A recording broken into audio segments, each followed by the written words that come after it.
Bom, bom dia, né? Boa tarde, bom dia a todos. É um prazer estar aqui comemorando, né, pela segunda vez, o primeiro ano do Papo à Mesa. O Papo à Mesa é um projeto, uma iniciativa da Vera Kiss, que tem como objetivo popularizar as ciências dos alimentos e da alimentação, mostrando a diversidade dos assuntos que são tratados dentro desse universo, né?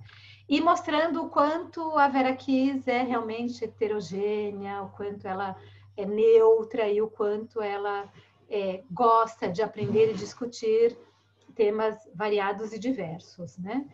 E a ideia também era fazer com que os nossos colaboradores e os nossos embaixadores participassem e mostrassem também as ideias deles e as preferências deles. E a ideia é popularizar a ciência por meio de um livro, de um artigo, de uma obra de arte, do que for, né? Eu gosto muito de ler e hoje vou apresentar um livro para vocês que me deu muitas respostas e fiquei muito feliz de conhecê-los, tá? Deixa só eu compartilhar aqui, porque aquelas coisas, gente, vocês estão vendo? Tá, estamos vendo, sim. Já tá a tela inteira? Ainda não. E agora, tá? Agora tá. Tá, é porque assim, aquelas coisas de... Vocês estão na minha tela? Não. Estamos vendo a sua tela, sim. 10 de abril de 2021. Pronto, ok. Aquelas coisas assim, né, de internet. Meu marido resolveu fazer faxina agora. Vocês estão ouvindo o aspirador? Então tá bem, mas eu tô meio tensa por causa disso. Eu tô ouvindo o aspirador bem no meio, eu não vou, né, fazer aquela gritaria. Para! Vamos fingir que nada tá acontecendo. Bora lá. Então, eu queria, nesse segundo ano, né, o segundo livro que eu apresento, gosto muito de ler, e gosto muito de ler coisas variadas e diferentes, literatura, coisas científicas, e descobrir o lado do outro. O que me move muito sempre é o outro. Por que o outro pensa daquele jeito? Qual é o universo dele? E aí, eu vou mostrar para vocês esse livro que chama Jantar com Darwin, que eu fiquei acho que uns 2 anos esperando por ele, porque uma amiga minha que mora na Inglaterra, que eu vou citá-la mais para frente, me falou, e é uma amiga assim que a gente, há muito tempo, a gente se conhece e a gente faz aquelas conversas, sabe assim, mas como é que a pessoa pode falar isso? Como é que pode pensar naquilo? E aqueles momentos de amizade sincera e fazer aquelas discussões críticas. E ela me começou e ela me falava muito... ela começou me falando muito dessa questão da evolução genética, e eu fiquei muito curiosa, só que só tinha o livro em inglês, e depois eu descobri ele em francês, e preparando a aula para vocês, né, aula, na apresentação, discussão do livro, eu descobri que tem espanhol, então vocês já podem ler, e descobri que tem italiano também, olha que maravilha. Então fica muito mais fácil, mais acessível a leitura. Ah, pois é. Ele não está querendo ir. Tá indo, não, né? Não tá, não. Agora você desfez o compartilhamento? Agora voltou. Isso, né? Mesmo. Uhum. Então, Jantar com Darwin, das cavernas, as cozinhas, a evolução dos nossos pratos, das nossas preparações, né? E esse aqui é o resumo do livro. O que ovos, farinha e leite têm em comum? Eles formam a base das panquecas, é claro, mas também compartilham uma função evolutiva. Ovos, semente, com as quais fazemos farinha por moagem, o leite, todos originalmente têm a mesma função, a de alimentar seus descendentes. Pense na gênese do seu café da manhã, almoço ou jantar, e logo você perceberá que tudo o que comemos e bebemos tem uma história evolutiva. E no Jantar com Darwin, Jonathan Silverstone, falta um S, convida você para uma refeição multicultural de gastronomia evolucionária e um tour tentador do gosto humano que fará você entender as origens das nossas dietas e redescobrir alimentos, de especiarias a bebidas espirituosas, que são as destiladas, no centro da nossa comida por milênios. Bom, aí a primeira, acho que vocês vão ficar, né, como eu, o primeiro impacto é que eu imaginava aquela história que agora está bem comum, uma história romântica, de sociologia, de evolução de comportamento, de por que a gente passou a comer uma coisa ou outra, como foi essa evolução. E, na verdade, o livro conta, chama, né? Ele convida, na verdade, o primeiro capítulo é um jantar, ele faz um convite, porque ele explica que existem muitos livros por aí, como é que ele ia falar para as pessoas, que ele ia falar da gênese, da evolução dos alimentos e da genética humana. Então, ele convida as pessoas para jantar. E eu imaginava que ia ser uma coisa mesmo, um jantar que ele ia explicando, meio uma festa de Babette, alguma coisa assim nesse sentido. E não, como eu comentei, chega até a ser uma coisa, ao mesmo tempo, difícil de ler, porque ele explica não só a questão da história, esqueci aquela, como é que é aquela ciência que vai lá e fica com um pincelzinho até achar os vestígios? Arqueologia? Arqueologia. Ele fala muito de arqueologia, muito de antropologia e muito de evolução genética. E ele vai contando como é que isso foi evoluindo e os achados, em que lugar, como é que isso mostrou essa evolução, por que algumas pessoas realmente comiam ou não comiam, por que comiam. Esse livro me deu muita resposta. E aí ele separa, né? Ele dividiu o livro, então no começo é esse convite, ele vai explicando a importância da alimentação e por que ele convida, né, as pessoas para esse jantar. Ele fala, e depois ele explica do comportamento humano, então a diferença do homem, ele cita, e eu lembrei muito do Levi Strauss, né, do cru ao cozido, cru e cozido, porque ele fala dessa evolução, que o homem evoluiu conforme ele foi, a evolução dele, não, na questão do corpo, da motilidade, da relação dele com o seu meio, com a geografia, etc., e como é que o homem foi evoluindo. Depois ele fala dos crustáceos, pesca a pé, do pão, e relaciona isso à domesticação, da sopa, e da sopa ele comenta muito que a sopa é algo milenar, né, que quase todas as civilizações tomam sopa, mas tem muita diferença que cada um tem a sua sopa. Cada um tem o seu gosto, né? A base é a mesma, mas cada um tem o seu sopa. Fala do peixe, do odor, da carne, das questões dos carnívoros, outro capítulo que eu adorei, porque ele explica de uma maneira muito racional, que não é nada militante, não é nada emotiva, né? Realmente racional. Sim, que o homem é carnívoro, né? Que ele passou por isso e que ainda há uma necessidade fisiológica para isso. Ele fala dos legumes, da variedade, o quão isso foi enriquecedor para a alimentação humana, o quão isso enriqueceu a capacidade onívora do homem. Aí ele fala das ervas e especiarias, e fala do picante, a nossa sensibilidade do picante, fala muito da questão do veneno, etc. E conta também, claro, não poderia falar, fala um pouco da civilização, o quanto essas especiarias mexeram na história da humanidade. Fala das sobremesas, né? Um pecado gostoso, queijo e laticínios, que aí eu vou parar lá e vou falar para vocês que foi o capítulo que eu mais vibrei, que eu pulei de alegria. Vinho em cerveja e fala da intoxicação. Então, assim, o quanto é antiga, essas bebidas são antigas, e era uma maneira das pessoas se protegerem, para não se intoxicarem. Então, tomava o vinho ou a cerveja para poder se hidratar, né? Porque não tinha o tratamento de água. Desculpa. Depois ele fala da questão da festa, da alimentação no contexto social, o quanto importante isso, mas sempre, gente, nesse aspecto evolutivo, isso que eu gostei muito dele. Quanto que é importante, ele fala de algumas tribos, como é importante o dar e receber, o quanto o alimento faz parte disso, de dar e receber, quanto em algumas tribos você tem que receber, tem que agradecer, né? E eu lembro muito, eu trabalhei em comunidade, que na minha época chamava favela, e, gente, detesto o café, mas onde eu ia eu tinha que tomar um cafezinho, né? Tinha que receber aquele carinho das pessoas. Então é muito interessante como ele fala. E aí ele fala da questão da comida do futuro. O autor, então, né, ele é professor de Ecologia Evolutiva do Instituto de Biologia Evolutiva da Universidade de Edimburgo, na Escócia, tá? E é muito interessante esse livro.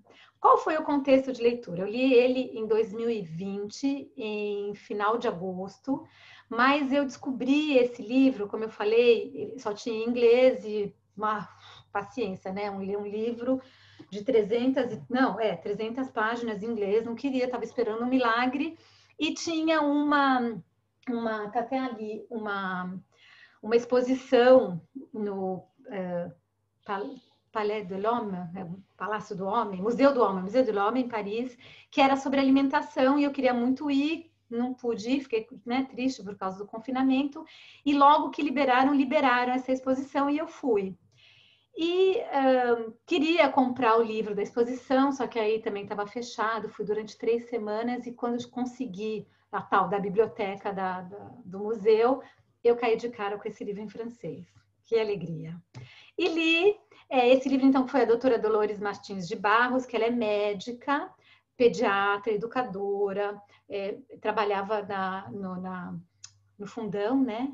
É o FRJ, acho que é, no Fundão, porque é amiga, ela fala sempre do Fundão, e eu confundo, acho que é Fundão, é o FRJ, não é Ceci e Arlete? Enfim, né? E ela... Sim, Ju. Obrigada, Ceci. E o interessante é que Dolores foi evoluindo, então ela é médica, pediatra, mas ela começou a se incomodar com as questões da educação dos médicos, que os médicos terminavam a faculdade e não sabiam o que fazer, então ela começou a trabalhar com pedagogia dentro da medicina. Tem alguém que está com o som ligado. Adriano, tá aí? Ceci, não sei se é você, tá com o som, tem que tirar o microfone. Desculpa, Ju. Não, imagina, acontece, coisas que acontecem. E Dolores, depois, ela foi fazer o mestrado, então, em educação, doutorado em nutrição, e foi minha estagiária. Olha, eu era recém-formada, minha estagiária era uma médica toda poderosa, e depois Dolores foi fazer pós-doutorado em antropologia na Itália. Então, assim, é uma pessoa super aberta, e que me indicou esse livro. E aí eu queria ler de qualquer jeito, por causa daquelas conversinhas que a gente tinha. Mas como é que pode falar isso do leite? Como é que pode falar isso da cerveja? Tal, e ela me contava do livro. E esse livro, ele me deu muitas respostas e muitas confirmações. E uma coisa que eu sempre falei, gente, mas primeiro que na antropologia existe, né, a teoria da ecoevolução, que o homem evolui no seu comportamento e mesmo nas suas condições físicas e fisiológicas, conforme o entorno.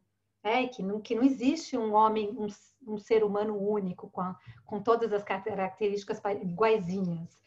E eu sempre comentava isso, por isso que eu gostei muito do leite, que eu falava assim, mas é normal que as pessoas na Ásia, principalmente no Japão, elas tenham intolerância à lactose. Porque olha só como é pequenininho, não tem como criar vaca, né, vaca leiteira, etc. E sempre falava assim, mas não é possível, a gente não pode pensar isso para todo mundo. Mas eu nunca tinha tido as confirmações que esse livro me deu. E aí, as passagens marcantes, ele começa, né, quando ele fala lá do homem na cozinha, a cozinha é essencial para a nutrição humana, prática bem antiga que tem um papel crucial na nossa evolução. Então, ele vai contando, né, como eu comentei, como o Levi-Strauss, né, fez teve aqueles insights, né, na nossa diferença, como o homem mudou, né, antes e depois do fogo, e ele conta, e muito que é interessante, principalmente para os nutricionistas que estão aqui, o quão isso foi importante para a nossa evolução, como que as coisas mudaram para a gente poder absorver e poder consumir outros alimentos e absorver outros nutrientes e se transformar no homem que a gente é hoje. Por que eu falo isso? Que medo de uma alimentação normatizada. A gente não pode, a gente vai acabar com essa riqueza, né, que foi construída ao longo desse tempo todo. Aí ele, né, outra parte, assim como os crustáceos que alimentaram os homens que saíram da África há 70 mil anos. Ou seja, 70 mil anos a gente tem esses dados todos. E essa alimentação é muito antiga, até como ele comenta, para a gente falar que não era assim ou era assado, ou hoje falar que não, a gente não pode, nunca comeu. Né? Aí ele volta, né? A agricultura que apareceu com a domesticação de plantas e animais. E aí ele vai contando, e é muito interessante que é o outro passo, né? Então, o passo do fogo, o passo da caça e o passo da agricultura. Então, assim, de novo eu falo, como é que a gente pode falar que um homem nunca foi carnívoro ou que ele tem que ser só herbívoro, se ele passou por tudo isso? E tudo que foi determinando isso foi a geografia. Isso que é importante também. Então, é complicado, né? Fica cada vez mais, como é que fala? Fácil para mim de ter esse discurso, que não dá para a gente querer que um brasileiro tenha a mesma alimentação que um peruano e que agora que a quinoa vai ter o mesmo efeito que tinha lá no Peru, né? Porque são evoluções diferentes. E aí ele coloca, somos onívoros e a evolução não nos diz como devemos nos comportar, nem o que comer. Ou seja, não tem regra. Né? Foi evolução e que é lenta, e eu coloco no final aqui na minha apresentação, que me assusta muito, que tem me assustado muito desses movimentos do sem isso, sem aquilo, é o meu medo da gente, enquanto espécie, perder essa capacidade onívora, que é muito importante, ainda mais se a gente quer falar num momento de segurança alimentar, a gente não pode deixar isso de lado. Então, quanto mais a gente puder aproveitar o alimento que está no nosso entorno, melhor é e maior a segurança alimentar. E esse fato de que ela não diz como a gente tem que se comportar, nem o que a gente tem que comer. Ela diz como é que nós fomos, por isso que o jantar com Darwin, como é que a seleção natural foi acontecendo para nós consumirmos o que consumimos hoje.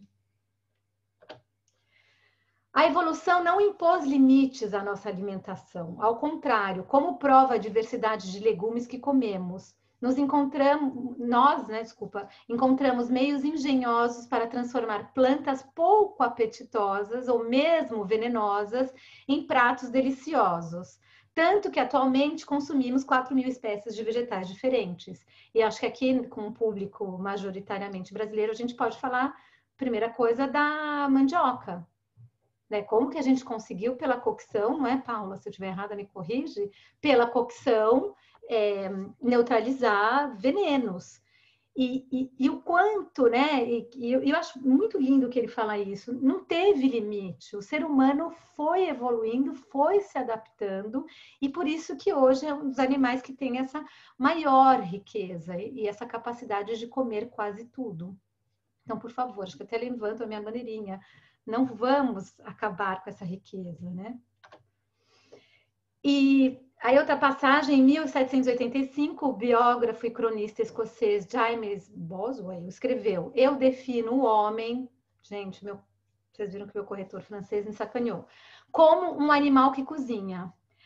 E aí parece uma frase muito besta, mas eu acho ela muito profunda. Se a gente parar, né, assim, 5 minutos, 2, e pensar o quanto é importante isso, o quanto a gente consegue manipular, manipular no bom sentido, essa natureza a nosso favor. Então, quanto a gente consegue neutralizar substâncias tóxicas, o quanto a gente consegue melhorar a biodisponibilidade de alimentos, o quanto a gente consegue misturar as coisas, o quanto a gente consegue fazer com que a alimentação também seja uma fonte de prazer, né, gustativo, sensorial. E como essa cozinha é importante, essa transformação é importante. E outra coisa assim que ele começa a entrar e que eu acho importante, porque mostrando como... E assim, eu fiquei me perguntando no livro, mas como é que as pessoas vão inventando se tem tanto estudo que mostra, né?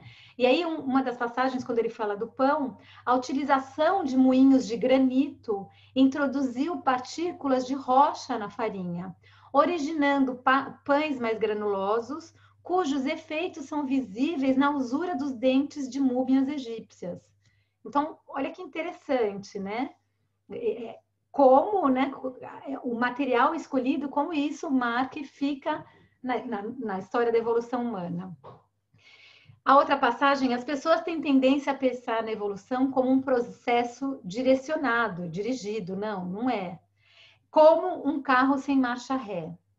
Mas não funciona assim. A partir de misturas aleatórias úteis ou inúteis, a seleção natural obtém características que podem ser desfeitas, C com E, eles não apresentam nenhum benefício. Quando alguns traços perdem sua função no curso da evolução, os genes responsáveis tendem a acumular mutações para se tornarem pseudogenes fantasmas. Acho que aqui a gente pode falar, né, por exemplo, dos caninos, que a gente tá perdendo, né? Os caninos, quer dizer, o siso, né? O último canino, a gente está perdendo, e pode falar do apêndice, né? No intestino humano, que a gente tem perdido. Eu falo, é que assim, para mim, eu me apaixonei mesmo, porque ele contando como é que a gente vai realmente se adaptando ao longo do tempo e como a gente vai perdendo essas características ou se reapropriando dessas características, né? E aí a gente pode aqui até pensar um pouco, né, nas correntes mais liberais, né? Nessa questão do ultraprocessado. Será que a gente não se adaptaria a isso? Né? E eu acho que até em alguns livros de sociologia da obesidade, inclusive, se comenta muito isso. Será que essa passagem, né, da epidemia da obesidade não é uma passagem que a gente vai se acostumar com esse excesso de energia? Né? Então, a se pensar. Gente, juro que ontem eu fiz muito tempo, prestei muita atenção, mas tá cheio de erro. Um famoso provérbio chinês diz que saboreamos 3 vezes uma refeição. Eu achei lindo, pensei em você, Paula. Por antecipação, durante o consumo e na lembrança. Achei lindo isso aqui, porque é verdade, né? Quando a gente vamos comer macarronada da avó, já saliva com a vontade, durante o processo do consumo, como ele é importante, e na lembrança, que fica, aquelas lembranças ficam marcadas. E outra coisa que eu achei interessante também, no romance de Charles Dickens, David Copperfield, Monsieur Micawber aconselha Davi: renda anual 20 libras, gastos anuais 19 libras, resultado alegria. Renda anual 20 libras, despesas anuais 20,6 libras, resultados miséria.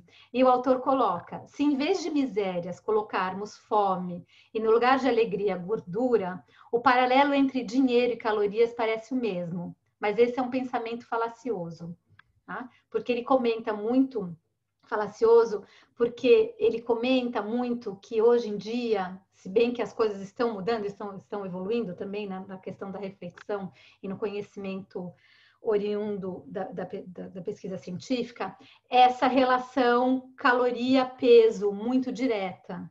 E ele defende que não, que é muito mais complexo que isso, que não dá para fazer um balanço de comeu X, engordou Y, comeu X vezes menos 2, emagreceu 2 vezes.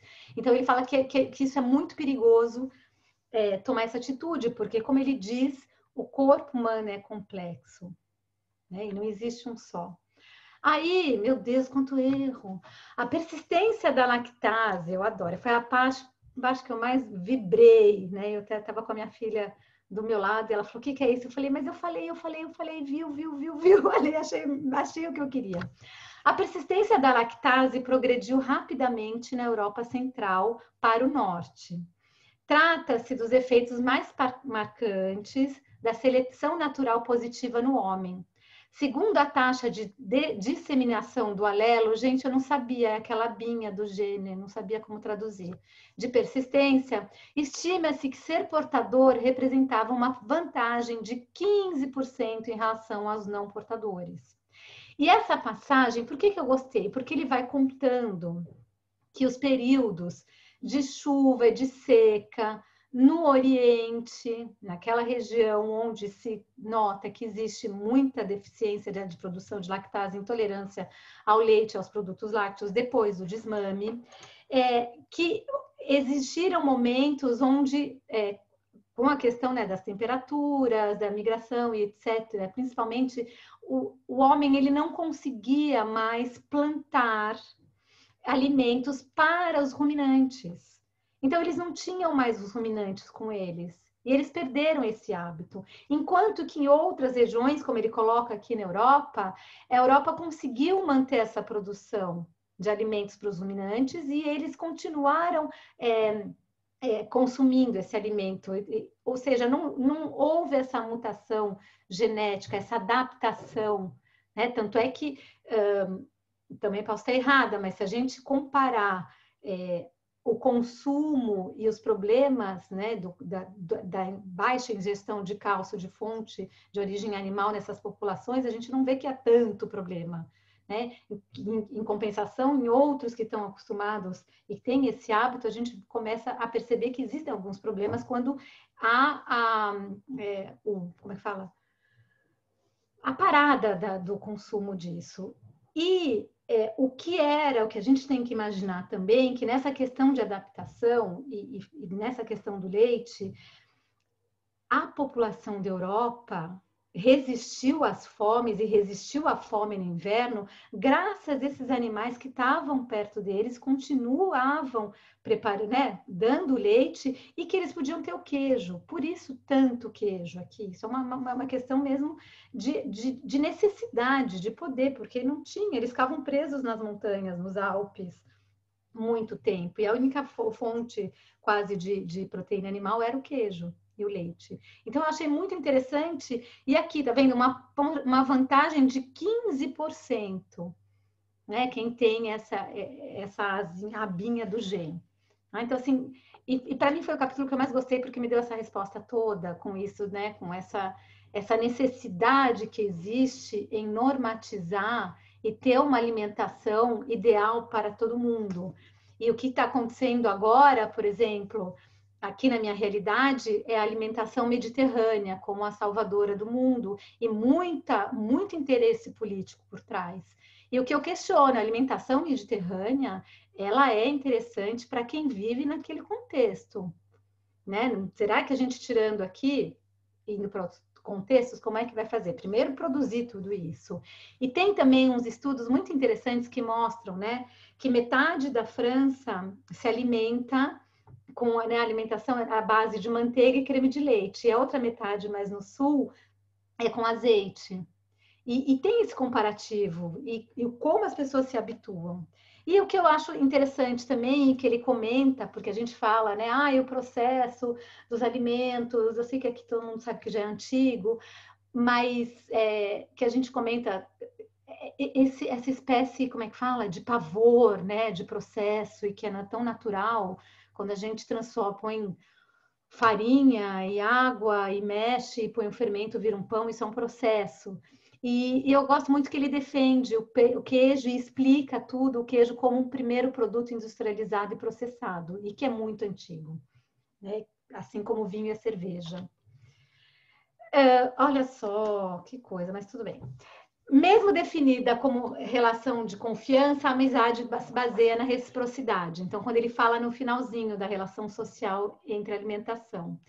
E aí, ele conta desse ganhador do Prêmio Nobel da Paz em 1990, Jesus, ele coloca: a Revolução Verde trouxe sucesso temporário na guerra do homem contra a fome e suas privações.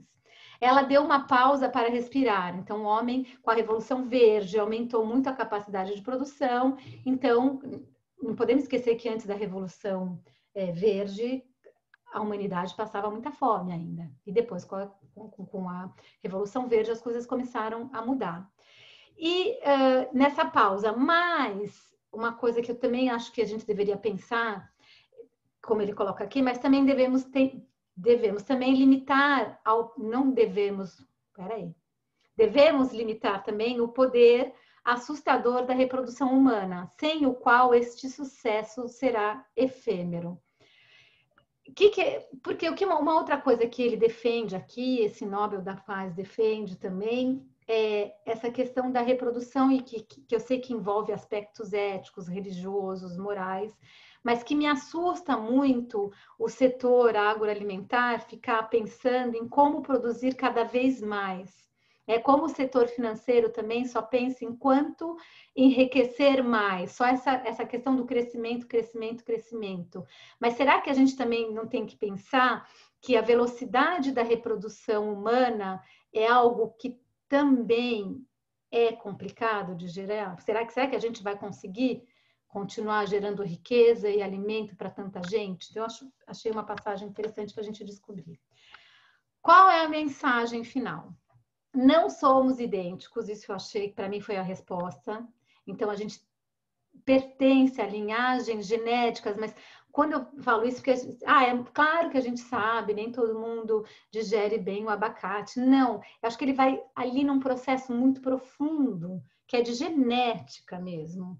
Então, uma população brasileira, talvez de um estado, ela não tem a mesma linhagem genética que uma população de um outro estado, e os alimentos não tenham o mesmo papel para eles fisiologicamente. Então, volta aquilo do leite, falar que todo ser humano é intolerante à lactose é meio complicado, ainda mais quando, por esses estudos, Paula, me lembra de novo a ciência?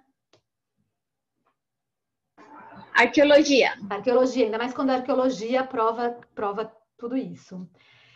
Não é possível ou é perigoso instaurar uma dieta única e global, pelo mesmo motivo. O risco de nos tornarmos vegetarianos de repente é grande, com exceção dos que nascem em sociedades vegetarianas. Eu me assusto muito, já falei um pouco, e tenho muito medo dessa questão da gente achar que, né, de ter movimentos que acham que todos deveriam se tornar vegetarianos.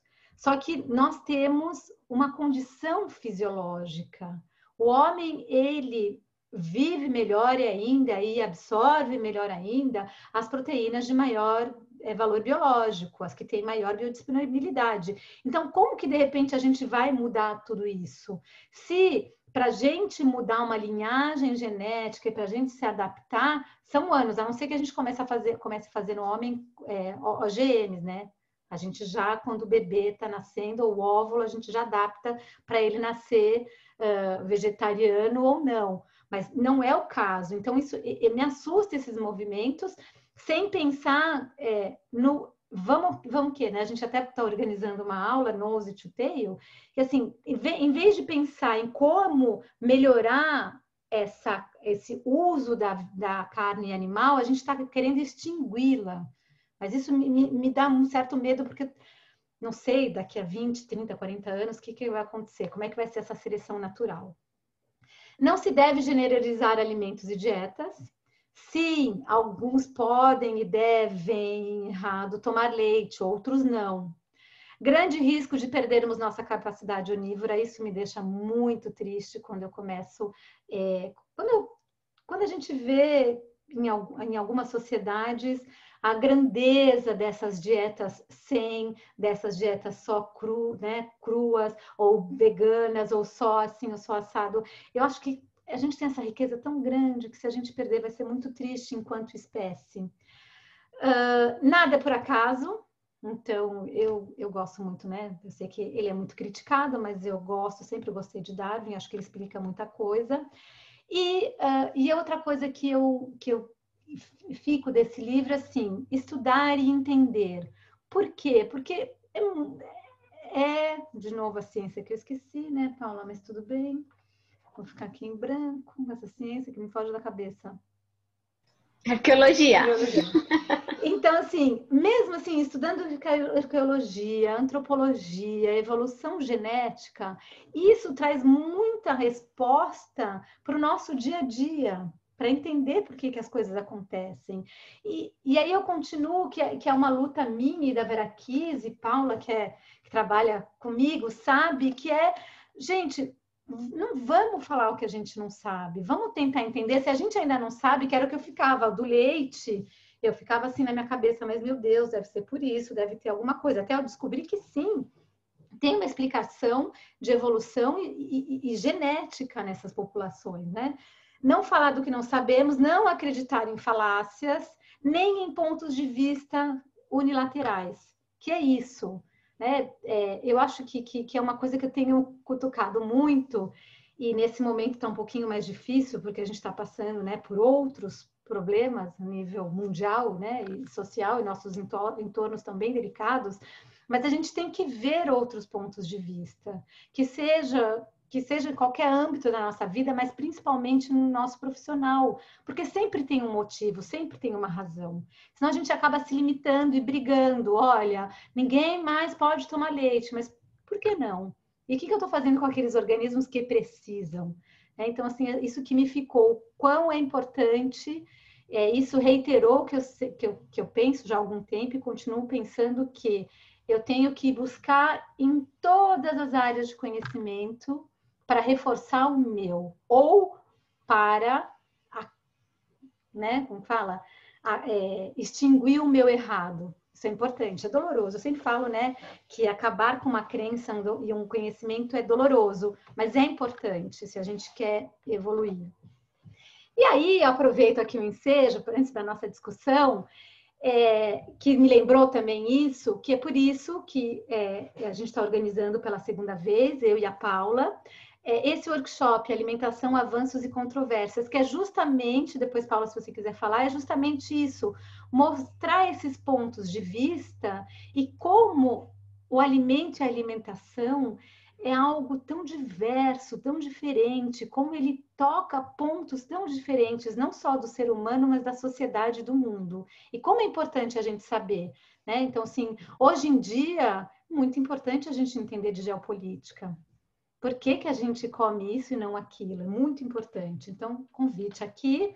Próximos papo à mesa, o próximo é de marketing de alimentos, o outro é a tese da Paula. Então, só para vocês verem como os assuntos são diferentes. Hoje a gente falou de arqueologia, acertei, de evolução genética em relação com os alimentos e alimentação que a gente coloca hoje em dia na nossa mesa.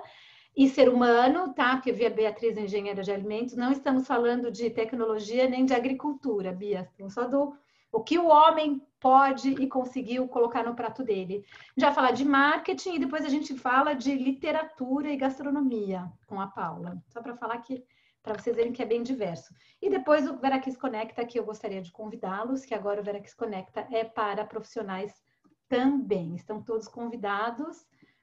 E agora eu quero conversar com vocês. Não sei se eu falei muito rápido. Que boa notícia! Ah, pois é, Ceci, abrimos para vocês. Bora, quem começa? Bia? Quem vai? Oi. Posso? Claro, claro.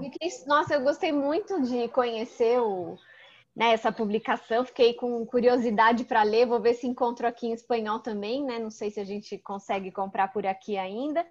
E eu fiquei assim muito curiosa porque, né, é um lado esse da genética, né, das ciências assim que realmente não estão muito, né, necessariamente no meu radar, e como, né, partindo um pouco, acho que da gastronomia, que tem um lado, né, mais cultural e que pensa também na questão social, tem coisas que muitas vezes parecem um pouco conflitantes, né? Então, eu achei interessante conhecer, né, essa ideia desse livro, mas para poder entender um pouco melhor, né?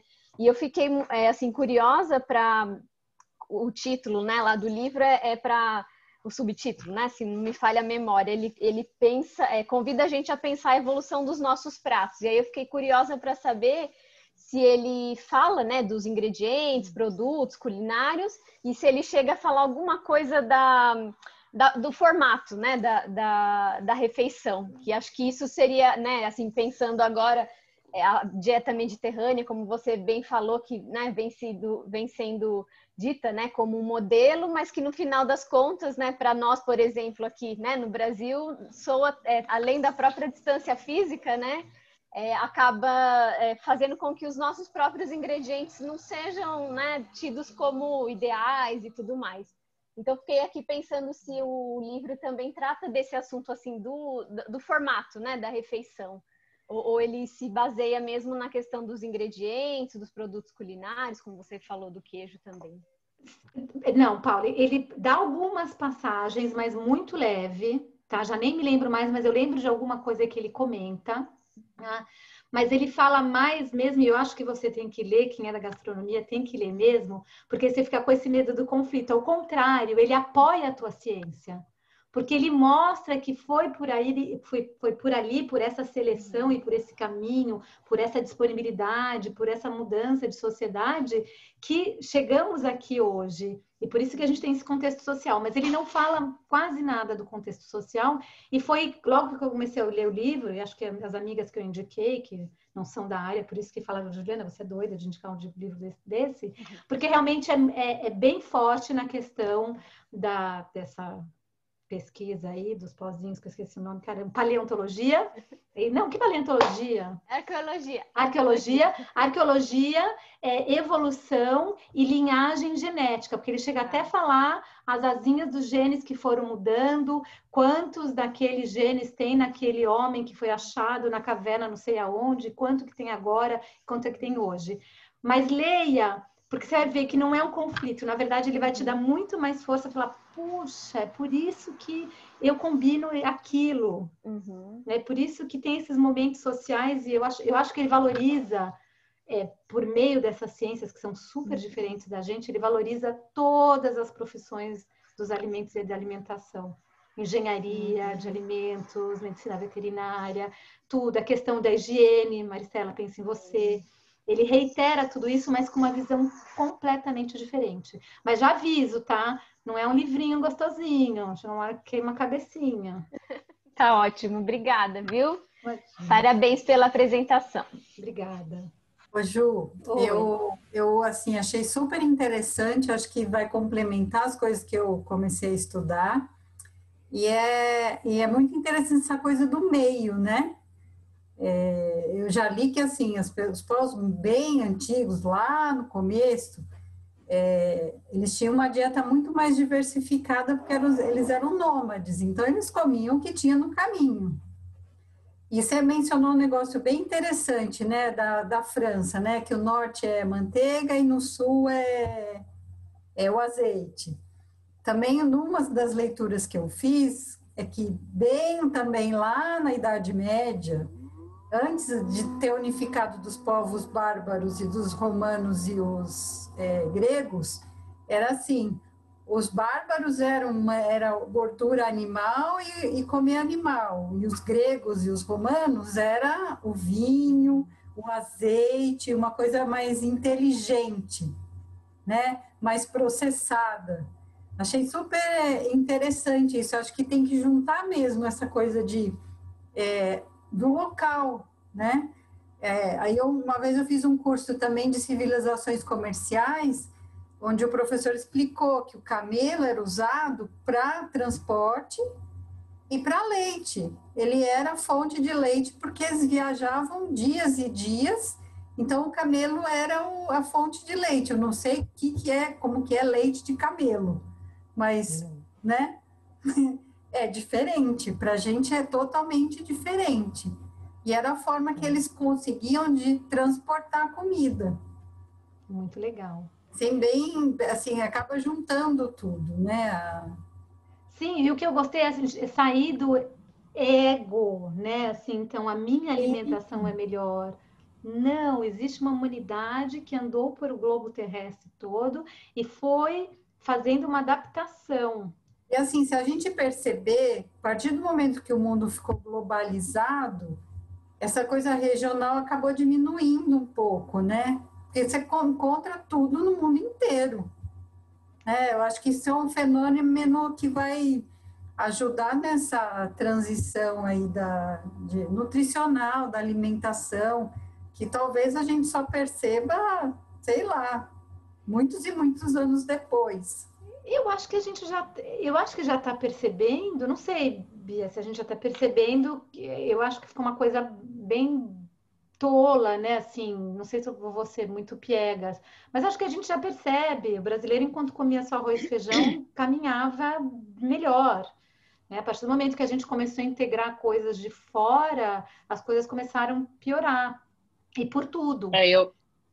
Eu acho que a gente foi criando alguns rótulos, sabe? E aí fazendo algumas restrições em cima eu chamo muito de modinhas, né? Então, outro dia eu estava discutindo isso com uma amiga, né? Eu tenho uma amiga que é nutricionista e a gente faz assim algumas permutas e ela cuida da minha alimentação, vamos dizer assim. E aí a gente estava discutindo e ela falou, não, vou fazer uma orientação para você, sem glúten, sem lactose. Eu disse, espera aí, pode parar, né? Porque eu não tenho problema nenhum. Então, não, mas é importante. Não, eu acho que assim, você acaba rotulando e fechando esse rol de alimentos, né? Que como foi a Ana que falou, né? Quando se era nômade, você tinha um cardápio extremamente vasto, né? E aí você tinha o quê? Você tinha o exercício, já que você era nômade, né? E aí você conseguia fazer um aproveitamento muito maior dos alimentos, né? Sim. Sim, sim, tem a questão também da atividade física, tem isso. E aí eu volto no que você falou, né? Essa questão que me preocupa, que é a nossa capacidade onívora. E que eu tenho vontade de sair gritando, não, pelo amor de Deus, a gente demorou milhares de anos para poder comer de tudo. Se a gente pega a maioria dos animais, tirando o cachorro, que a gente dá até chocolate, né? O cachorro aceita Uhum. tudo. Tirando o cachorro, a barata, Ele o passa mal rato, depois, mas sim, aceita. mas tirando o cachorro, o rato e a barata, acho que nós somos os dos únicos que comemos de tudo. A gente come até, né, Paula, se eu estiver errada, mas a gente come até casca de árvore, que é a canela, né? Uhum. A rebarbinha. Então, assim, a gente come de tudo. E até pedra no pão lá, né, do moinho, a gente chegou a comer. Eu fico muito assustada com isso, porque aí a gente entra em questões filosóficas também, né? Porque, por um outro lado, a gente tem essa questão das grandes empresas de sementes. E será que a Uhum. gente vai comer só um tipo de alimento se a gente perder a nossa capacidade onívora? E de uma pessoa só que vai controlar a nossa alimentação? Se já agora a gente tem vários players, a gente já tem esse tanto de fome, com essa pandemia, a coisa vai triplicar, pelo menos dobrar, e não Sim. vamos falar, e a gente está só falando de um país, Brasil, e de um continente, Europa, que são relativamente ricos. Se a gente falar dos outros que a comida não vai chegar até lá, como é que vai ficar? Então, será que a gente. Eu questiono muito, até questionei com a Beatriz, né? Essa questão da gente começar a selecionar muito alimento. Será que a gente está sendo honesto com a questão da segurança alimentar? A partir do momento que a Uhum. gente fala só pode comer isso, só pode comer aquilo, estamos sendo seguros? Seguros não, estamos sendo honestos com essa questão, a gente está sendo honesto com esse problema de fome, né? Que é o que ele Quando a gente tem uma variedade tão. Ui, desculpa, Ju. Quando a gente tem uma variedade tão grande de alimentos, não é? Alimentos que a gente até desconhece, né? Que poderia comer e as propriedades, e a gente acaba não explorando, né? E aí entra num contrassenso quando a gente vê a questão da fome voltando de uma forma tão forte, né? E tão pesada. Sim, que é o que foi o artigo o post que a Beatriz escreveu para o blog da Vera Kiss, da salsicha, o que Uhum. é? Antes de atacar, o que é e por que ela existe? E tem Uhum. gente que é a única fonte de proteína. Então, por que demonizar aquilo e fazer aquela pessoa comer de maneira culpada? E por outro lado, a gente fala tanto de desperdício e certos alimentos foram criados mesmo para evitar esse desperdício. Fora o que você Uhum. falou, que eu acho que é toda a questão, e não sei se Paula sabe falar alguma coisa, você também, Ceci, que dá aula de gastronomia, se não tem a ver com a nossa colonização, né? Porque a variedade, né, a riqueza que tem o Brasil e que a gente explora para alimentação muito pouco. Então, não sei se tem a ver com a nossa colonização, os europeus que limitaram isso e não quiseram aprender com os indígenas, não sei. Porque É. me questiono por que tem tanto e a gente se fechou naquele triozinho, arroz, feijão, carne e a mistura, arroz, feijão, carne e a mistura. Eu não sei. É verdade. E a gente discute muito isso na gastronomia, algumas reuniões, não é? Quando a gente analisa a formatação do curso, as disciplinas que a gente oferece, né? A necessidade de se fazer essa interdisciplinariedade, de falar muito sobre a sustentabilidade, a gente começa a se questionar se a gente precisa trabalhar em cima das culinárias ou se a gente precisa trabalhar em cima dos biomas, entendeu? Seria muito mais rico você trabalhar alguns biomas brasileiros ou de outros países, mas explorando essa diversidade de alimentos, entendeu? E não Ceci, eu vou ser ficar fechado em provocadora cima de uma agora. culinária. Eu vou ser Ô, Ju, provocadora. Fala, Paula. só para comentar que a Thalita levantou a mão, eu não sei se de repente ela Ai, quiser comentar desculpa! antes que o assunto, não sei se tem a ver Não, com o que a obrigada, gente já estava Paula. falando. Não, gente, de forma alguma. Fico até envergonhada, porque é a primeira vez que eu participo, eu não sei como é a dinâmica. Fiquem à vontade, eu tô Tranquilo, também. fica à vontade, todo mundo participa. Eu já fui mais rígida, mas esse ano eu tô... Não, então, tá bom. Flexível. Apesar de eu não conhecer as pessoas, eu não saber exatamente com quem eu estou falando, vou ficar à vontade também Por favor. para agradecer primeiro, né, pela apresentação, anotei, vou dar um jeito de comprar o livro, fiquei muito feliz. Ao mesmo tempo, não é a primeira publicação desse tipo, eu peguei aqui para mostrar para vocês um livro que foi traduzido para português em 2009, O Pegando Fogo, Porque Cozinhar Nos Tornou Humanos, só que é de um primatólogo em vez de um ecólogo, então, evolutivo, né? Ou evolucionista. E eu só achei...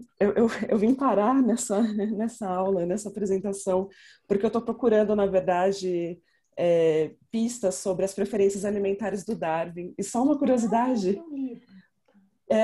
que legal! Muito bom saber. Se alguém tiver algo para me indicar, eu aceito e agradeço. Só que foi lançado um artigo há alguns anos falando que possivelmente o Darwin era intolerante à lactose. Isso é muito interessante, porque quando você pega as biografias do Darwin, ele está sempre sofrendo muito de estômago, flatulência, diarreia, vômito. E ele que trabalhou tanto com evolução, mas passou 30 anos trabalhando com cracas marinhas e com outros animais, nunca pensou sobre a possibilidade, né? De nós humanos termos problema com a ingestão de leite, inclusive ele provavelmente tinha. Então, tem um artigo sobre isso que é muito legal. E só para complementar as provocações, quando a gente faz esse exercício de falar, né, o quanto é perigoso a gente reduzir e a gente lançar olhares reducionistas, né, nessa diversidade toda, isso não é um exercício de meia-culpa, mas eu acho que a gente tem que pensar que nós fazemos isso todos os dias, né? Quando a gente diz que no Brasil é melhor comer arroz e feijão, que o Brasil é esse, olha o tamanho do Brasil. E tem vários lugares que comer arroz e feijão é muito pior do que continuar comendo outras coisas, sabe, que não arroz e feijão. Então a gente faz esse exercício reducionista muitas vezes também, e a gente tem que tomar bastante cuidado sobre isso. Outra coisa, e daí é um desafio que eu estou trabalhando na minha tese também, como equacionar explicações do ponto de vista genético com explicações do ponto de vista sociais, né? Então, a gente tem que tomar, enquanto humanos que somos, especistas que somos, nós julgamos a nossa espécie melhor do que todas as outras, o quanto a gente tem que tomar cuidado com esse tipo de explicação e o quanto isso já não gerou problema, né? Eu estou tentando pensar isso e coloco isso só para compartilhar mesmo. E eu acho que uma linha dessa provocação é o quanto a gente pensa, que tudo que é mais evoluído é melhor, sendo que Darwin, do ponto de vista da explicação darwinista, a evolução é a reprodução com mutação para possível adaptabilidade, uma boa adaptabilidade. Não significa que mais evoluído é melhor. E a gente coloca tudo isso dentro de uma mesma gramática. A gente falou aqui, a gente citou em frases que uma coisa é mais evoluída, mais inteligente, é melhor. E a gente classifica o mundo a partir disso também. Então, muitas vezes, quando a gente olha para determinados povos que se mantêm de determinadas maneiras, outras que não as nossas, citadina, capitalista, né? Mas nós não somos os únicos. Apesar de parecer que tudo é capitalista e citadino, tem muita outra coisa por aí. Então, a gente tem que tomar muito cuidado para quando a gente lançar olhares em cima desses grupos que estão vivendo uma outra coisa, tomar cuidado com a nossa explicação de colocar, né, mais evoluído, mais inteligente, melhor, para classificar essas pessoas também, né? Muito interessante. Voltando do que você falou no final, é muito legal, eu li, eu gosto, né? Já falei, gosto muito de ler.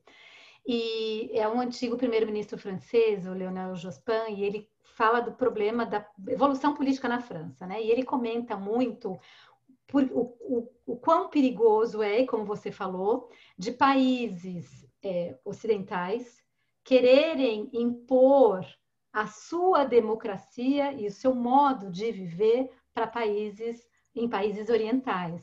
Tem outro aspecto, ele fala de política, de democracia, etc., mas ele fala muito desse aspecto. Por que a gente chega na China ou no Oriente Médio achando que a nossa maneira de viver é a melhor e tem que ser imposta para todo mundo?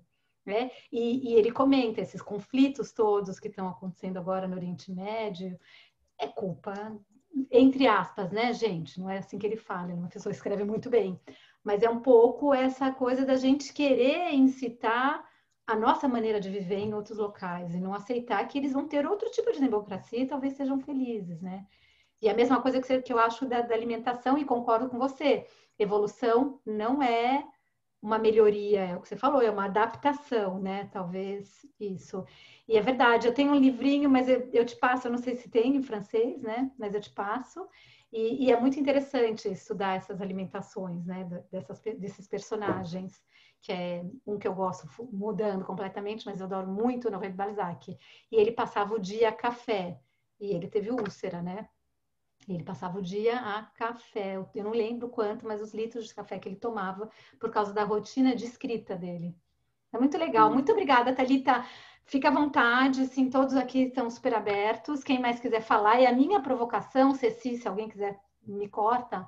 A minha Ju, provocação... só antes, depois, se a Thalita quiser, eu assisti uma palestra, estou tentando resgatar o nome da pessoa também sobre Darwin e alimentação, num evento literário aqui no Brasil. Então, eu estou tentando resgatar o nome da pessoa, e aí depois, se a Thalita quiser, ela pode me procurar e eu passo para ela. Legal. Opa! Eu quero sim, obrigada. A minha provocação, Ceci, é assim, que vem muito, né, até os foras que eu deixei, porque eu não vou mentir que eu fiz a minha apresentação baseada na minha última apresentação, que era o livro da Esther Duflo. E a Esther Duflo é uma economista, ganhou o prêmio Nobel em 2020 de economia, e ela fala muito da economia comportamental, e nesse livro, Repensar a Pobreza, ela fala muito que em todos os programas que a gente faz, eles são pensados pela nossa cabeça, um pouco como a gente falou, que no Oriente tem que ter, né, pensar em democracia como a gente pensa. E ela fala disso, o quanto a gente faz políticas para essas pessoas que têm outras necessidades que não as nossas. E aí, quando você me fala do programa, eu estou falando de provocação, quando você me fala do programa bioma ou culinárias. Ou culinária, né? Na minha cabeça, pensando na Esther Duflo, me veio logo. Mas por que não conhecer melhor esse povo que está ali debaixo, estou caricaturando, tá? Mas que está ali debaixo de uma bananeira, de uma macaxeira, de não sei o quê, e entender dali, e sair dali de baixo, né? Não sei, Paula, que estuda, vai um pouco aí por essas linhas etnográficas, se você concorda, não sei, dessa minha provocação. Então, de ver quem come. Ju, da parte assim da gastronomia, acho que até fazendo um link com a apresentação que eu vou fazer daqui um mês, né? Acho que vai dar um mês. Daqui a gente, dias. A partir da gastronomia, assim, né, bem sinteticamente, a gente vem aplicando algumas fórmulas, né? Fórmulas sistematizadas que fazem com que a gente se aproxime do nosso objeto, né? Que é a nossa alimentação, nossa refeição, de uma forma como se fosse uma lente, né? Eu coloco aquela lente e eu só vejo a possibilidade da minha alimentação acontecer a partir disso, né? Que é a sistemática francesa, no caso da gastronomia, né? Então, eu acho que pensando, não que a sistemática, né, seja ruim, obviamente não, mas o uso que a gente faz disso, né? Então, colaborando um pouco com o que a Ceci comentou, eu acredito que a gente precise sim reavaliar, né? Como que a gente se aproxima do estudo, né, da nossa própria culinária, pensando, né, em dialogar com esse modelo, essa sistemática, né, francesa, e não absorvê-la como a nossa única lente, né, para olhar a nossa própria realidade.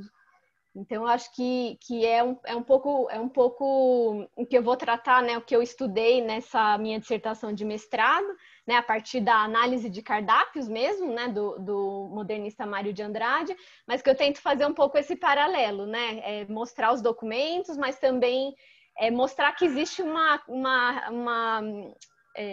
quantidade de regras ali que regem, né, como as coisas devem ser.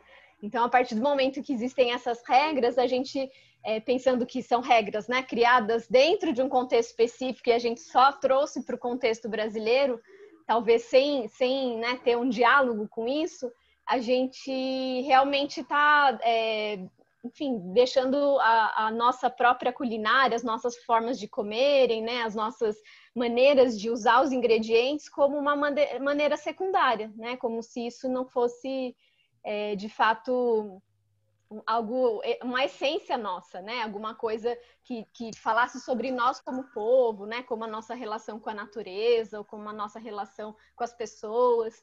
Então, né? Um detalhe bem simples, né? Mas como professora de gastronomia, eu tenho, né? Nos últimos anos, assim, eu fico sempre muito inquieta, né? Com a forma que a gente faz os nossos eventos, né? Para apresentar os trabalhos, a maneira que a gente tenta mostrar a cozinha brasileira, mas sempre com essa caixinha, né? Entrada, com esse vínculo, né? E sobremesa, né? E eu penso, gente, eu não sei vocês, né? Mas assim, na minha casa, eu nunca comi dessa forma, né? Eu sou do interior de São Paulo e assim, para mim sempre foi aquela mesa farta, tudo em cima da mesa, né? Existe uma outra maneira da gente se aproximar da refeição. Então, acho que é algo assim para a gente refletir, mas eu vou falar um pouquinho mais na apresentação que eu fizer. Oba, já passo para a Maristela. Vou só fazer a minha reflexão quando você começou a falar isso, Paula, foi o quanto essa nossa mentalidade do colonizado, de aceitar tudo de maneira muito submissa, fez com que a gente engolisse rapidamente não só os modos e os processos franceses, né? Porque, desculpa, mas a França colonizou o mundo da gastronomia. A questão como a gente aceitou tão facilmente a questão do higienismo e da nutrição, né? Pegando esses povos todos, falando, não pode comer isso, não pode lavar a mão assim, não. Ou seja, por isso que eu volto aquilo, Ceci, lá com aquele cara, com aquela família, eles, por que eles sobreviveram? Eu falo muito para aluno adolescente, né? Quando eu faço trabalho de sensibilização e popularização científica. Aí eu falo, que alimentação que vocês, né, que acham que não é boa, da África? Aí eu falo para eles, se não fosse boa, não existiriam mais. Mas é na cabeça das pessoas que não conseguem ver. Se fosse ruim, esses povos não existiriam mais. Então, não é porque ele não come a batata, como o toicinho, que o francês come, que a alimentação dele é ruim. Então, eu acho que muito isso de ver por quê e como, né? E são felizes, né, gente? E a gente entender o que eles comem, né? E o quanto isso traz de benefícios para eles. Porque quando você fala da África mesmo, né? Eles têm, assim, tem toda uma cultura, um processo, uma forma de fazer, e que se não, como você fala, se não fosse bom, não existiria. Então, você entender exatamente o que você falou. Pensa mais embaixo, entender por que essas pessoas comem dessa forma, né? Por que existem os preconceitos ou os paradigmas, né? Ontem mesmo eu estava assistindo um programa de culinária, né? Nada para fazer, foi assistir um programa de culinária. E então eu ouvi uma das pessoas que era o jurado falar, a pessoa estava apresentando uma sobremesa que tinha uma mistura de manga com leite de cabra, né? E ele falou assim, mas essa mistura não faz mal, né? Aí foi pior ainda, foi piorando a coisa. Que aí o segundo jurado falou assim, não, com leite de cabra não faz mal, o problema é com leite de vaca. Aí eu queria morrer, né? Os tabus que são criados, né? Exatamente, né? E a gente sabe o porquê desses tabus. Então, entender essa essência. Ano passado eu fiz um trabalho, estou eu já explorando, nem vi se tem mãozinha levantada. Nem Maristela, tem Maristela, levanta sua mãozinha de novo, Maristela. Mas fala, termina e fazer seu Maristela. Eu fiz um trabalho num quilombo em Paraty, e a gente foi estudar, foi fazer um trabalho que eles pediram, mas ao mesmo tempo a gente começou a estudar a cultura do quilombo, né? O que eles comem, né? Para fazer o trabalho que eles queriam, que era uma otimização do cardápio, a gente foi entender o que eles comiam e qual era o significado do restaurante. Então foi um trabalho assim riquíssimo, lindo, né? É lindo, mas eu sou, né, quem quiser me atire pedra, mas eu sou nutricionista formada na época em que a gente achava que essas pessoas eram doidas, varridas, que comiam mal, que era só a nossa maneira de comer, arroz, feijão, mistura e verdura. Que era Também sou dessa turma. Eu não sou da turma em que havia esse respeito, né? Uhum. Falar em sociedade... Infelizmente, né? Falar em sociedade, em psique, alimentação, na minha formação não teve, não. Maristela, bora lá, você. Maristela, tadinha, desculpa. Imagina, tá de boa, tá tudo bem. Não, eu só quero... Foi muito legal, Ju. Me remeteu ao meu passado, o início da minha carreira. Eu tive o privilégio de trabalhar em diversas regiões do Brasil, e uma delas que me marcou muito, né, foi o Amazonas, onde eu vivi 3 anos, praticamente cercada por índios, mas a gente não tinha muitos contatos. E foi onde eu pude conhecer um pouco mais sobre a alimentação do povo amazonense, essa herança indígena. Eu tenho essa herança genética comigo. Eu sou vegetariana há mais de 30 anos e eu descobri o porquê que quando eu era criança eu não gostava de comer carne, eu chorava, né? Eu chorava muito, tinha pavor da carne. Então, esse livro eu vou comprar, eu vou ler, porque ele me trouxe essa lembrança, né? Porque eu não gostava da carne e eu era obrigada a comer a carne, né? Então, será que o meu corpo já estava tão evoluído a esse ponto de não querer carne, né? O porquê dessa aversão? E viver no Amazonas me trouxe um conhecimento único. Viver no Pará também, viver no Pará por 1 ano, me trouxe também um conhecimento ímpar, que a gente não tem. Então, eu, como nutricionista, eu não faço dietas mirabolantes, dietas milagrosas, dietas de fibra, de quinoa. Então, acho que a gente precisa realmente conhecer, saber e entender a cultura de cada povo. Porque é dela que você vai extrair a riqueza da alimentação e que faz as pessoas serem felizes, né? Em primeiro lugar, a alimentação é você estar bem consigo mesmo e ser feliz. E não comer por comer ou usar a comida para comer e apagar as suas frustrações, os seus medos, os seus anseios. É o prazer. Eu estou atendendo online uma amiga, professora, que trabalha no Amazonas, mora no Amazonas, da Universidade do Amazonas, e eu fui estudar quais são os vegetais que são produzidos no Amazonas.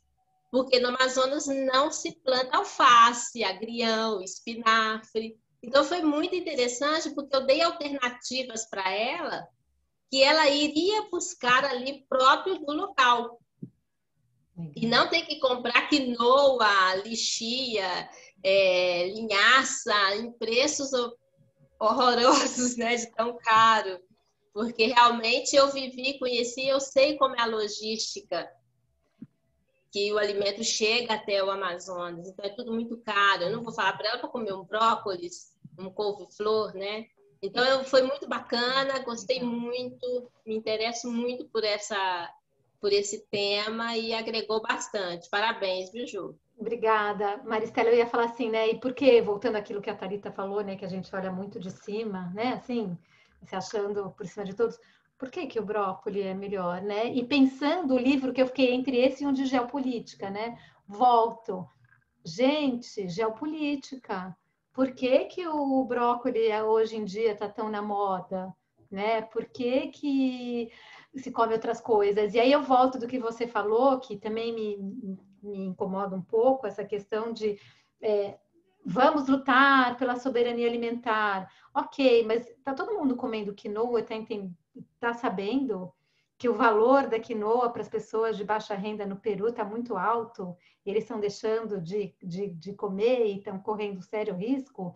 Tem até um livro lá do Odella, não sei se é do Odella em Barcelona, Paula, que eles comentam toda essa questão da quinoa. No Quênia, a vagem do Quênia, quer dizer, existe todo um conflito, e é muito delicado, porque é um conflito que é muito delicado, porque o Quênia precisa desse dinheiro, internacional para produzir essa vagem, para poder melhorar as condições, mas só que as pessoas que vão trabalhar para plantar a vagem vão trabalhar em condições quase que subhumanas e nunca vão comer a vagem, né? Então, eu acho que são coisas que a gente tem que começar a se tocar também, né? Eu estou, né, partindo da genética para outros lados que a gente também tem que pensar muito antes de, você agora bem radical, provocadora, antes de levantar bandeirinhas, né? E por quê? Por que eu vou comer quinoa? Por que ele tem que comer brócolis? Por que, né? E muito também, Paula e Ceci e Thalita também podem me corrigir, eu acho que é muito dessa questão do colonialismo, né? Chegaram e falaram que é melhor comer isso, e a gente não é culpa nossa, né? Mas assim, de uma certa maneira, fomos vítimas disso tudo, enquanto população, de acreditar que o que vem de fora é melhor. Eu não sei qual que é daquele, não estou me lembrando, mas em Portugal eles citam muito aquele... Ai, qual que escreveu da fome no Brasil? Não sei se é ele ou o outro. Tem dois grandes escritores que falam de alimentação. Mas tem um outro, José de Castro. Josué de Castro. Mas tem um outro também, mas eu não sei qual é dos dois, que citam muito, falando que no mangue as pessoas queriam comprar o corned beef, que vinha de fora, não queriam comer o caranguejo, né? Porque o que vem de fora é melhor. Bia, você... Então, assim, eu vejo muito isso em relação a status social, né? É o que a pessoa almeja ser, né? Ela acaba não se contentando com o que ela tem, que o que ela tem é bom. É querer, nossa, eu vou comer, sei lá, caviar, porque, nossa, vem da Europa, é chique, mas, pra quê, né? Eu nunca fui desse de moda. Eu como que tá mais barato na feira, essa que é a verdade. E o que é da época, que eu acho que é o que faz mais sentido, né? Isso é legítimo, né, Bia? Quinoa, eu falo, gente, vocês sabem de onde vem esse negócio? Para que comer isso? Né? Então, assim, eu acho que a gastronomia eu acho que assim, acabou exagerando um pouco isso, né? Ficou assim, a coisa chique é isso, aquele prato minimalista com florzinha. Outro dia, sério mesmo, eu comprei a florzinha para experimentar. É horrível! Só dá para você comer assim uma pétala. Eu fui comer a flor inteira, entendeu? Não deu certo. É só para deixar bonito. É legal como experiência, mas assim, você falar para uma pessoa de baixa renda que isso é o ideal, não é. Bia, mas agora eu vou não é que eu vou defender, eu acho que essa questão da hierarquização dos pratos, etc., tem a ver com a gastronomia, não esquecendo que tudo tem a ver sempre com o mercado, tá? Então, os dois caminham juntos. Sim. Mas também uma coisa que eu vou levantar, que é o seguinte, a gente não pode esquecer que muito do que é bom, do que não é, vem do nutricionista. Muito. Então, muito de modismo, muito de coma a quinoa que é melhor, coma o brócolis, não sei o quê, vem dessa formação. Tá? E que pede, inclusive, para o mercado e para a gastronomia desenvolver. Sim, eu não sei se Paulo e Ceci já tiveram pedido para desenvolver menu hospitalar gastronômico. Sim, e quem eu foi lembro que pediu, bem que... Não foram elas que inventaram que no Exato. hospital tinha que comer um menu gastronômico. Eu lembro que um dos... ainda quando eu estava na graduação, um dos estágios falou assim, gente, eu não sei fazer cardápio assim, entendeu? Porque era exatamente isso, era um menu gastronômico. Né? Por quê? Mas é o nutricionista que quer, o nutricionista sim, claro. Alimento, não é o gastrônomo, não. O gastrônomo valoriza Eu acho que é isso, né, Paulo? Posso estar errado, eu sei se também. A refeição em si. Interessante.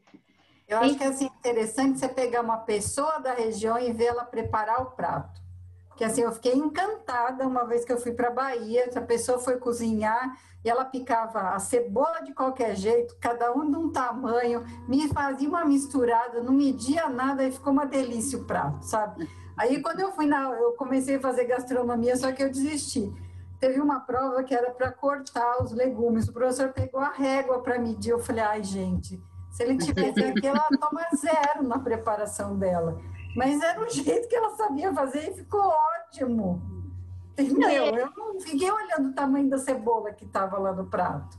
Mas aí, Bia, acho que aí depois, Paula, você também pode me corrigir. Existem contextos e contextos. Se você, o que eu já vivi aqui, se você está no universo de patisserie, como é que eu já esqueci aquele hotel onde morreu a Diana, que você está lá, né, no Ritz, né?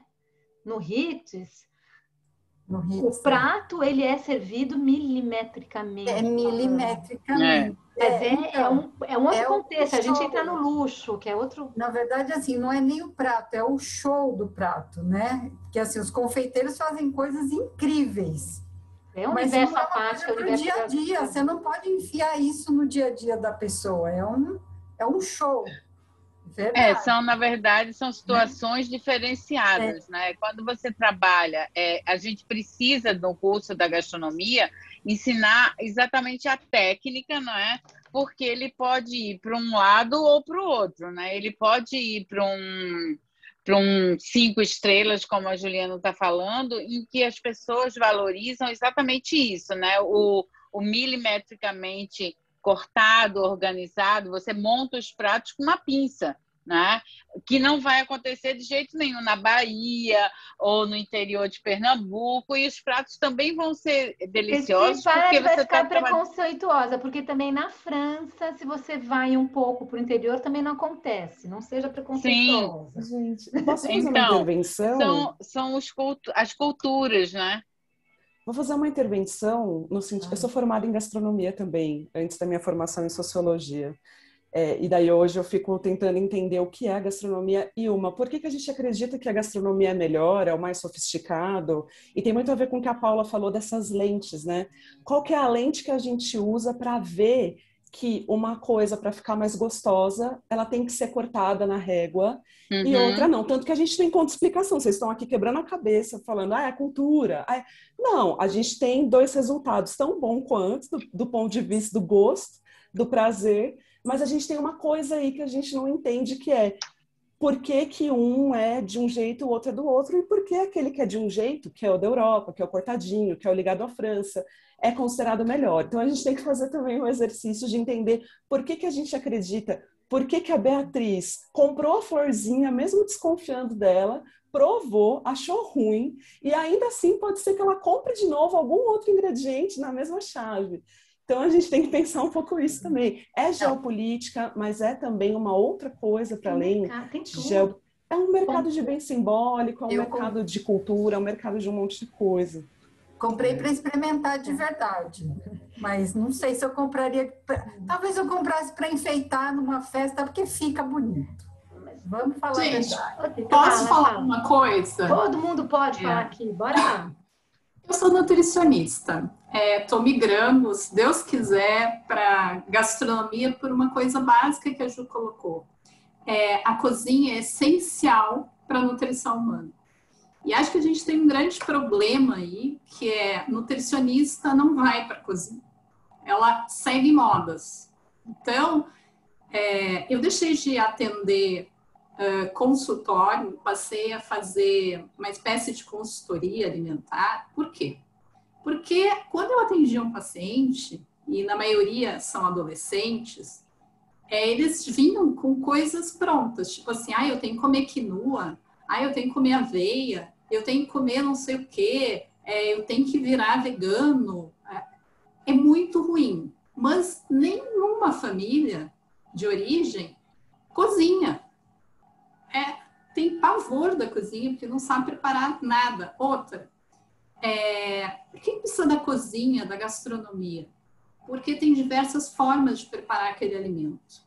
Adolescente, por exemplo, ele gosta do hambúrguer, não é pelo gosto do hambúrguer, é pelo formato, pela gordura, pela aquela coisa assim brilhante. Isso eles me relatam. Por que eles não gostam de comer brócolis? Não gostam de comer alface? Tiram, inclusive, esses ingredientes, se tiver no hambúrguer, tomate, alface, etc. como a gente pode ressignificar isso? Com a ajuda da gastronomia. Então, a gente fala em alta gastronomia, mas a gente precisa falar de gastronomia de forma de ajudar essas pessoas que têm preconceitos com determinados alimentos a se alimentar de forma melhor. Isso é pouco visto.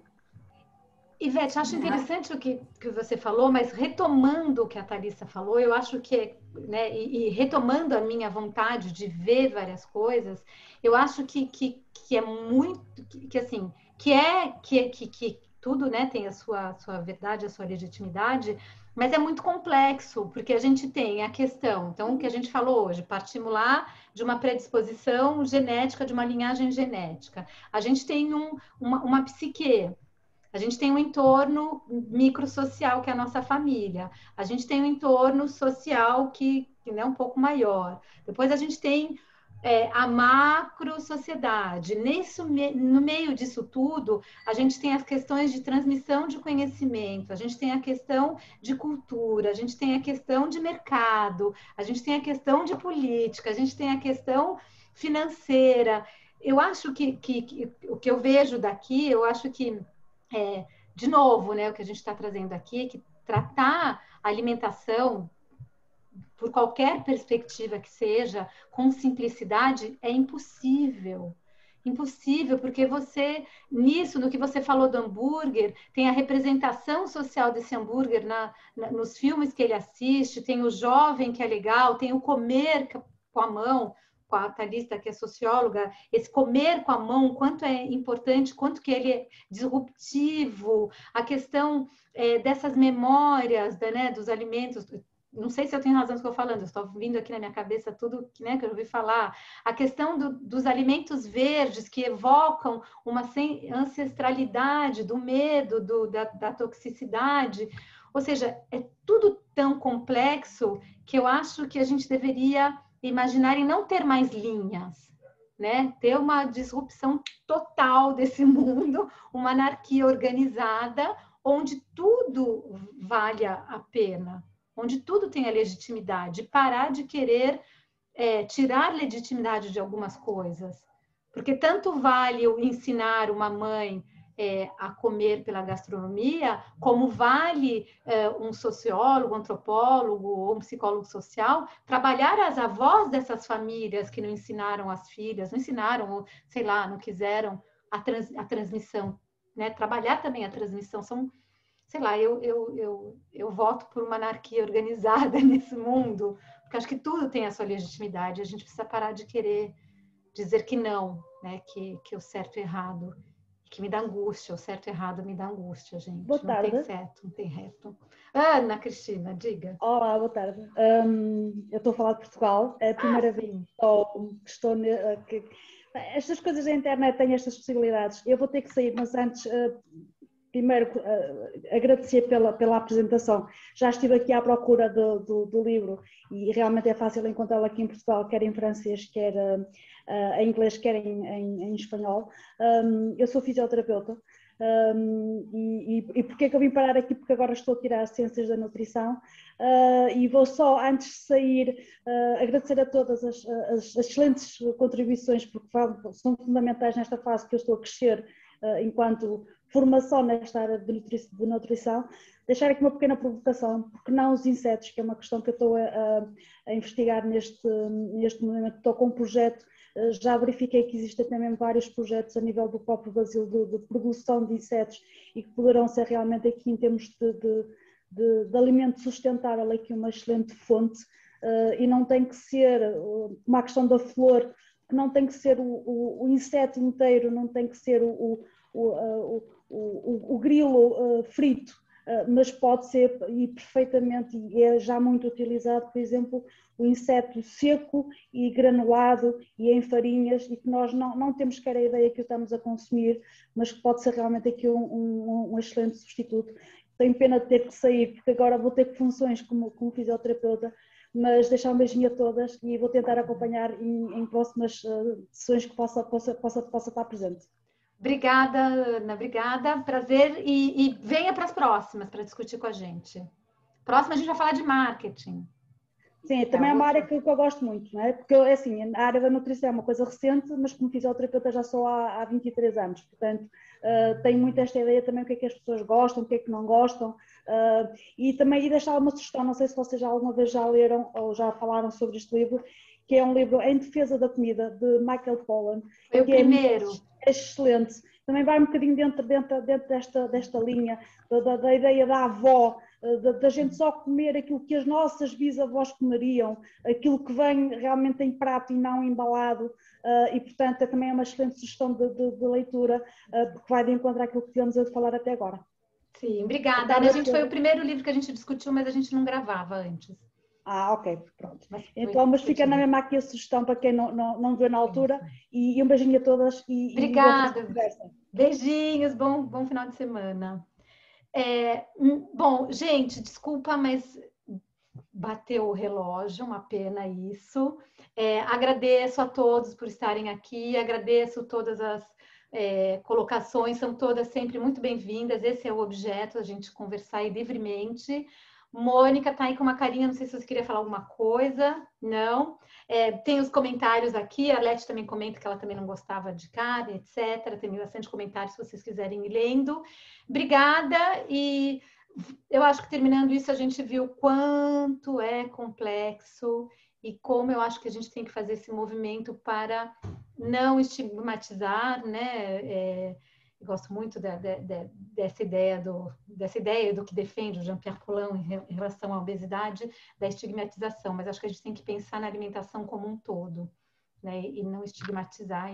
Mas eu não sei, a nossa socióloga aqui se quer rebater o que eu vou falar agora, só para assim, que eu não sei se é uma coisa da natureza humana e que a gente vai continuar para o resto da nossa existência querendo categorizar, encontrar o sim ou não e buscar um milagre para sempre. Então, não sei, talvez seja a minha busca utópica, querer que a gente pare com isso, mas talvez seja da nossa natureza, buscar o milagre e julgar o certo e o errado.